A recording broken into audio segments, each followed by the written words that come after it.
Sphere of mass carrying positive charge connected. देखिए इसमें थोड़ा मुश्किल है, ये कहानी इस तरह से कि यहाँ पे कोई स्प्रिंग है लेकिन स्प्रिंग बोल के डरा दिया है, कुछ हुआ नहीं। समझ गए? इलेक्ट्रिक फील्ड ऐसा है, तो यहाँ पर कितना फोर्स काम करेगा? टेंशन ये एम जी हाँ, और यहाँ पे क्यू इंटू ई। हो गया? हो गया? तो क्यूई का डायरेक्शन तो इलेक्ट्रिक फील्ड पे डिपेंड करेगा ना। कौन? क्यूई का डायरेक्शन इलेक्ट्रिक फील्ड ऊपर में है ना भाई, लिखा हुआ तो है। नहीं, जैसे चार्ज ये चार्ज पार्टिकल मूव करेगा तो डायरेक्शन चेंज करेगा।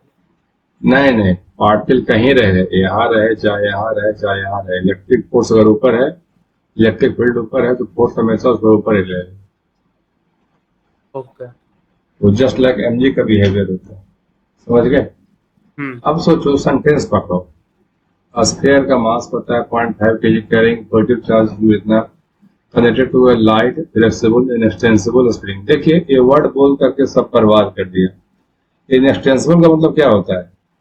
उसमें इलोंगेशन या कॉम्प्रेशन नहीं आना चाहिए, तो स्प्रिंग बोलने का मतलब क्या हम्म। हुआ? रेडियस दिया हुआ 60 cm and world in vertical circle, if a vertically upward electric field of strength this exists in the space, the minimum velocity of the sphere required at the highest point so that it may just complete vertical circuit। बोला कम से कम भी यहाँ पे कितना हो जिससे कि circle पूरा हो जाए। तो हमारा कहना है कि अपने आप तो यहाँ से नहीं चला जाएगा, क्योंकि जो फोर्स हाँ। यहाँ पे है वो वर्टिकल है। जो फोर्स यहाँ पे वर्टिकल है, इसको चलाने के लिए कुछ इम्पल्स कुछ जर्क चाहिए ना भाई। तो कोई आदमी हम्म। इसको हल्का भी धक्का दिया होगा, लेकिन धक्का दिया होगा, हम्म। तो ये मानना पड़ेगा। अब देखो शुरू में भी ऐसा, और जैसे जैसे पार्टिकल ऊपर जाएगा वैसे वैसे इलेक्ट्रिक फोर्स उसके सपोर्ट में है। बोलो हाँ या एम जी अपोज में है, yes sir. Tension support oppose में, डिपेंड करता है हम्म। सिचुएशन पे, लेकिन क्यू ही हमेशा सपोर्ट में। तो हम ये कहेंगे कि यहाँ पर अगर भी कम से कम होगा तभी ना यहाँ पे भी कम से कम होगा। हाँ। ब्रेन लगाइए। झूला झूलने वाले केस में देखना कि अगर यहाँ पर भी कम देंगे तभी ना कहीं किसी दूसरे एंगल पे भी कम होगा। यहीं भी दीजिएगा ज्यादा, दूसरे एंगल पे भी ज्यादा, भी उसी के हिसाब से घटेगा बढ़ेगा। हाँ या ना? हाँ। तो मेरा कहना है कि according to our question v not should be v not mean, तो v not should be v not should be v not minimum, और V at the topmost point, for V at the topmost point, at the topmost point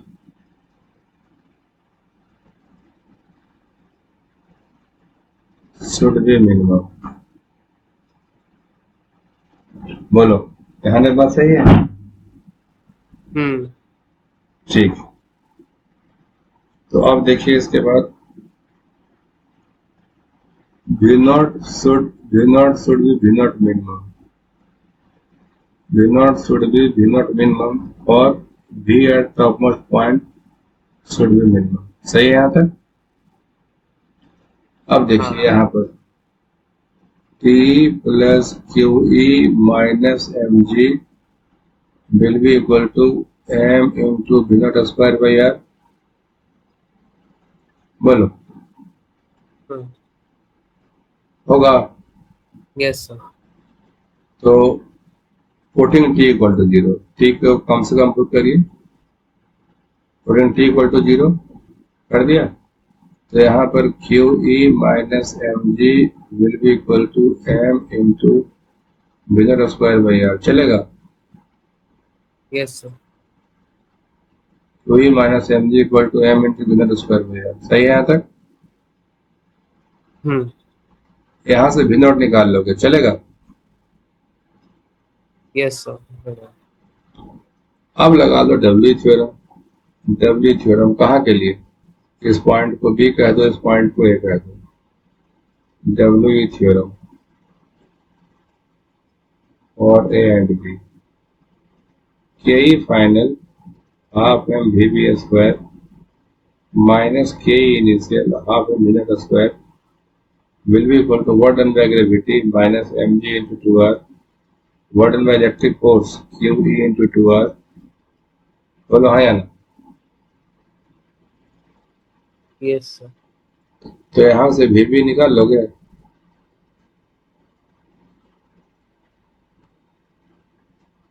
बोलो। Yes sir. यहाँ पे आप half M B square के बाद क्या लिखे हुआ है? हाफ एम नॉट स्क्वायर, मतलब के फाइनल माइनस के इनिशियल, ये हम्म। हो गया। लिख देता हूँ मैं अच्छे से, थोड़ी जल्दीबाजी में काम हो गया, टाइम ज्यादा हो रहा था। तो kinetic energy at point B minus kinetic energy at point A equal to work done by gravity, work done by electric field. तो ये हो गया के फाइनल माइनस ये हो गया के initial, work done by gravity, ये ऐसे बोलो work done bye all the forces.